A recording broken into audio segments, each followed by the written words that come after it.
Sejam muito bem-vindos ao canal Em Contas. Esse aqui é o nosso ponto de encontro para falar sobre as finanças, a contabilidade dos partidos e, claro, a prestação de contas à Justiça Eleitoral. Podem se sentir em casa, viu? A ideia é aprender junto com a gente. É isso aí. E olha, pode ficar tranquilo, porque o nosso compromisso aqui é com a clareza.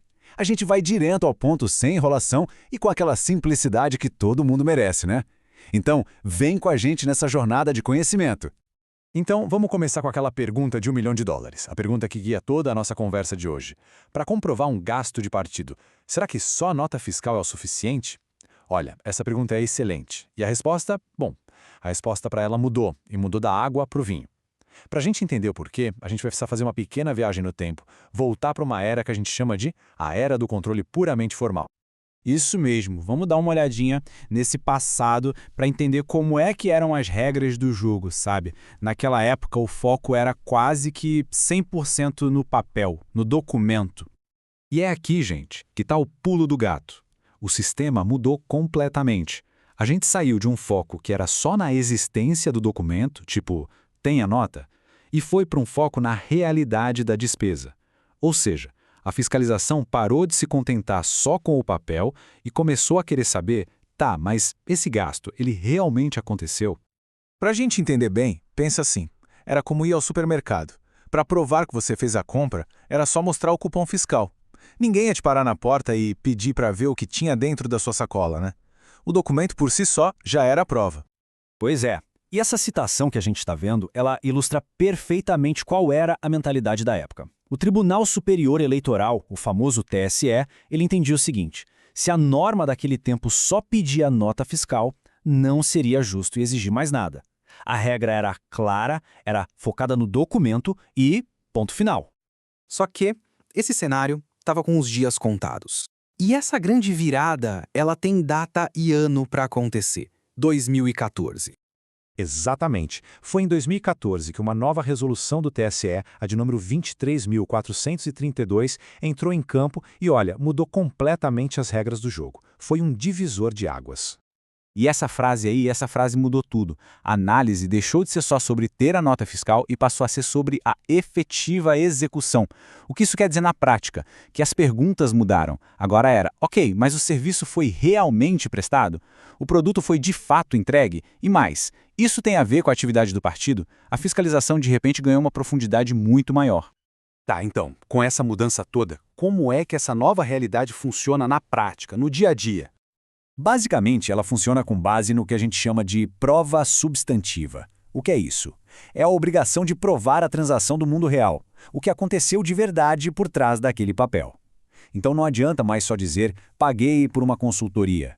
Agora você tem que mostrar o que essa consultoria entregou de verdade para o partido. E que tipo de provas são essas, afinal? Bom, a lista não é pequena, viu? A gente está falando de contratos bem amarrados, de recibos de entrega, de extratos bancários que mostram o pagamento saindo da conta. E se for um serviço, aí pode ser pedido um relatório detalhado do que foi feito, a lista de quem trabalhou naquele projeto e até quem foram os subcontratados. É bem completo. E olha que interessante, essa mudança toda na Justiça Eleitoral não surgiu assim, do nada, sabe? Ela teve uma influência muito forte de outro gigante da fiscalização aqui no Brasil. Isso mesmo. Estamos falando do Tribunal de Contas da União, o TCU. Ele já aplicava há décadas, um princípio chamado liquidação da despesa. A ideia por trás disso é bem simples, na verdade. O governo, o poder público, só pode pagar por alguma coisa depois de ter certeza que o serviço foi mesmo prestado ou que o produto foi entregue. E aí, como os partidos começaram a receber cada vez mais dinheiro público, fez todo o sentido a Justiça Eleitoral importar essa mesma lógica, entende? Entendi. Mas com essa avalanche de novas exigências, a gente chega na pergunta-chave, né? No fim do dia, de quem é a responsabilidade de juntar e apresentar essa montanha de provas? A pergunta é bem direta e a resposta, gente, é, talvez, a coisa mais importante de toda essa história. A resposta é sem rodeios. A responsabilidade é inteiramente do partido político. É o partido que tem o dever de demonstrar, de um jeito que não deixe dúvida, que aquele gasto foi correto, foi regular. Pensa bem, não é o trabalho da Justiça Eleitoral provar que um serviço não foi feito. É o trabalho do partido provar, com todas as letras, que ele foi feito. E se não provar? As consequências são bem diretas. Funciona assim: se a equipe técnica do tribunal olha para um gasto e tem o que eles chamam de dúvida razoável, eles vão pedir mais documentos, mais provas. Se o partido não consegue apresentar o que foi pedido, pronto, a despesa é reprovada, a gente chama isso de glosa, e o partido tem que devolver aquele valor todinho para o Tesouro Nacional. E essa frase final, ela resume perfeitamente essa nova filosofia. A autonomia que os partidos têm não serve como um carimbo de verdadeiro para os gastos deles, especialmente quando o dinheiro é público. Na verdade, com dinheiro público, a lógica é invertida. A regra é que a regularidade tem que ser provada ativamente. Acabou aquela história de cheque em branco. E tudo isso nos leva a uma reflexão final, para a gente ficar pensando. Nesse novo mundo, onde provar é tudo, o que a palavra transparência realmente significa para os partidos políticos hoje em dia? Fica aí a reflexão.